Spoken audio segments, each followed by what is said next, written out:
Live from downtown Detroit, Local 4 News at 5 starts now. A celebration turns to tragedy in an instant. A woman shot and killed at a baby shower. And then things take another drastic turn a few minutes later as the suspect tried to turn herself in to police. Police say the shooting victim's son ran into her with his car right outside a police station. Glad you're with us for Local 4 News at 5. I'm Devin Skillian. Good evening. I'm Karen Drew in for Kimberly Gill. This all happened right around 7 last night in front of the 9th Precinct on Detroit's east side. Damon Fernandez spent the day working this story. Joins us now live. Damon, this is just bizarre. Yeah, Karen and Devin, talk about another senseless shooting that has a lot of police and some community members scratching their heads right now. I spoke with some of the victims' family members as they returned to the crime scene today to clean things up. It was two chaotic scenes connected to one fatal shooting on Detroit's east side on Sunday. So for this to happen, I don't understand. Neighbors are still shaken up right now. The trouble all started on Edmore. It's where police say a woman was shot and killed while attending a baby shower. Family members say the house was packed with people at the time. Everybody devastated. They lost. We trying to get everybody to come together so we can get her buried. Shavonda Carter identified the victim as her aunt, Phoebe Williams. She said Williams and the unidentified shooter were friends. There's kids in the house. Everybody, it's a lot of people in the house. Why would you pull a gun? Neighbors who didn't want to be identified heard the commotion too. We heard the shot, seen the lady run, and then pretty much 10 minutes later, cops were everywhere. That chaos continued a short distance away when the suspected shooter tried turning herself into this police precinct. After the shooting, the female fled to our Detroit Police 9th Precinct, and the victim's son followed her to that location and struck her with his vehicle. Police say the victim's oldest son struck the woman as she was walking across the parking lot. Now the victim's son and her accused killer are both in police custody. The senseless gun violence has to stop. Now, police did tell me the accused shooter was taken to a nearby hospital and was last listed in serious condition. Karen? Damon, talking to folks, do you know or did police share with what triggered this argument between the women? So, Karen, this is still under investigation right now. According to family members, they say they believe the shooting suspect came to the party looking for trouble. They say there's also some question as to whether or not she was actually an invited guest to that party. So, again, this remains an ongoing investigation. That's something police want to find out. So bizarre. All right. Thank you, Damon. Israel is amassing tanks and jets along the Israeli-Gaza border ahead of what many believe will be a ground invasion. Both Israel and Hamas denying a ceasefire agreement to allow foreign national Palestinians to evacuate or let aid in. Meantime, Secretary of State Antony Blinken back in Israel, reaffirming U.S. support and trying to find a way to rescue so many hostages. Growing crowds, growing desperation at the still closed Rafah border crossing from Gaza into Egypt. Palestinian civilians with foreign passports, including hundreds of Americans, waiting for the gates to open to get out of the war zone and allow aid to flow in. The patients are screaming in pain. There is nothing to alleviate their suffering. And so to bring in the humanitarian supplies, obviously water is a huge issue as well. Secretary of State Antony Blinken returning to Israel, pressing for relief for Gaza's humanitarian crisis, while reaffirming U.S. support. You know our deep commitment to Israel's right, and indeed its obligation, to defend itself and to defend its people. The Israeli military has troops massed at the border, but has not yet launched a ground invasion. After warning civilians to get out of northern Gaza and amid negotiations to free roughly 200 hostages Hamas militants took from Israel into Gaza, in their brutal terror attack, the International Red Cross has been in direct talks with Hamas. We're demanding the immediate release of these hostages and also access so we can check on their well-being. While here at home, the head of the FBI warned of a rise in anti-Semitic and other violent extremism. In Illinois, a 6-year-old Palestinian-American boy stabbed to death in his home, his mother seriously injured, their landlord now charged with murder and hate crimes. Ceasefire now! As today, hundreds of Jewish Americans and allies marched to the White House, calling for an immediate ceasefire in Gaza and praying for peace. Secretary of State Blinken briefly took shelter after air raid sirens went off. White House says President Biden is considering a trip to the region. All right, let's take a look at the clock down. 6 hours, 55 minutes, 11 seconds, and we could see union workers at Detroit's 3 casinos walk off the job. Now, tonight's contract deadline comes after weeks of negotiations, but no agreement. Sean Lay working the story for us. He joins us now live, and workers already voted overwhelmingly to authorize a strike, Sean. Karen, they did, and it's a big deal. We're talking about 3,700 casino employees at our 3 downtown casinos, including MGM Grand right here behind me, telling me they're scared tonight. This is a troubling time for them, not wanting to go out on strike, but they say they feel like they need to be heard. Raise your hand if you guys are ready to go out.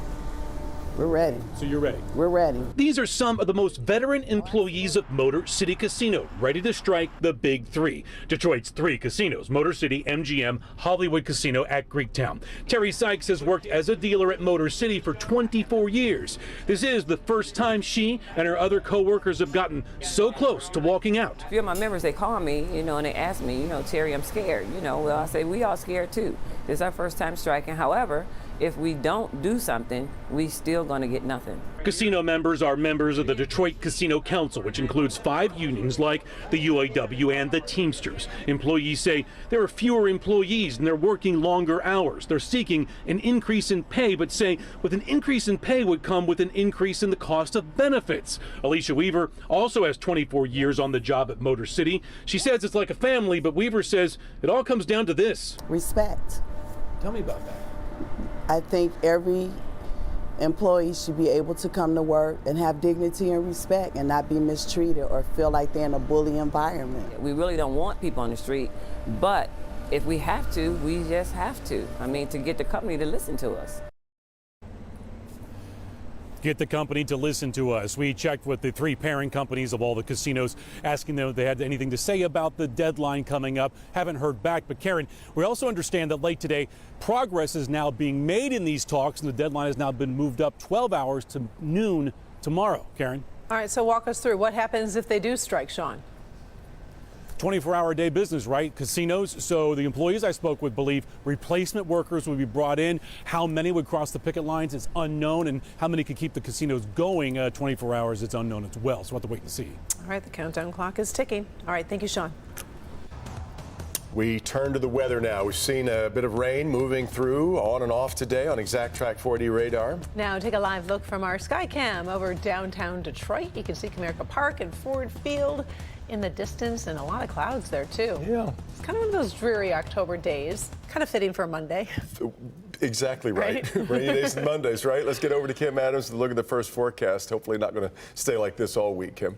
No, we will see some sunshine, but we'll also have those gloomy, rainy days ahead as well. Right now it's 54 in Detroit, still cooler than normal. 50 in Howell, upper 40s in Pontiac, 54 in Adrian. And that's pretty much the story today. Temperatures running a good 10 degrees below normal. 49 right now in Pontiac, yet to hit the 50-degree mark there. 52 in Mount Clemens, mid-50s downtown, 54 out at the airport. We'll widen the view for you. It's been a beautiful day up north. They've had a lot of sunshine, which is why Alpena is the same temperature as we are here in Detroit. They're just getting a little bit more in the way of sun. But we have had quite a few clouds and also a couple of breaks. There was some sunshine earlier today out in Ann Arbor and just west of the airport, but we're socked in with those clouds now and a few sprinkles. Now by tomorrow, we'll start to see a little bit more in the way of sunshine. Still cool though, with a high of 56. It will be breezy tomorrow, but 60-degree weather's right around the corner, and we'll talk about that coming up.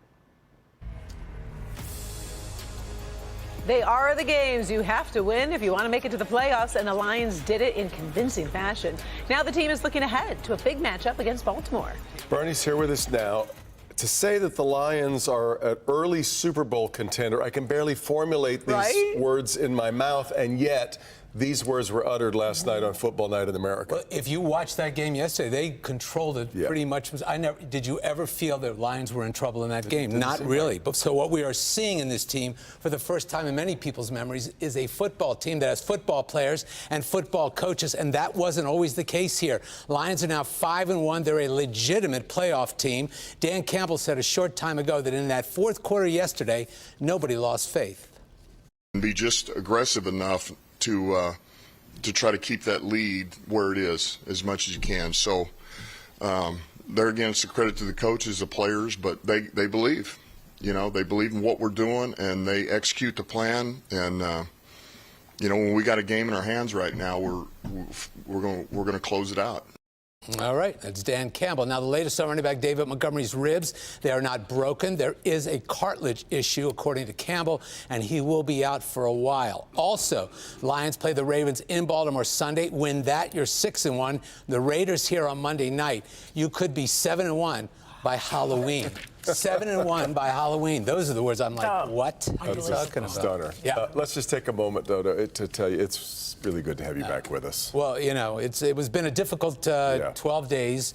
Anybody doesn't know that my wife, Donna, of 38 years, passed away suddenly over the weekend. I just want to thank everyone for your emails, your notes, your love. You could feel it. Channel 4, Local 4, just amazing family here, and the way they backed it up. And my kids came in from New York, Jake and Zach, and their wives, Alicia and Laura, and the grandkids have just been amazing. And that's what really gets you through times like this. Eloise, the 4-year-old. I'll tell you more little stories coming along. But the one thing about Donna was she told you at the start, whenever she met you, you buy into life, you also buy into death. And that's really kind of the whole story of this is. But humor has to take place of everything, and that was her #1 priority. So speaking of the family, can we quickly explain the pinky, pink this nail one? polish? Yes. Yeah, so this is, Eloise and I came up with this. Okay. So this is my pinky, and we were deciding yesterday, because they went back to New York, how are we going to stay in touch? What are we going to do? It's the pink pinky, and it gives you strength, and we put our pinkies together this morning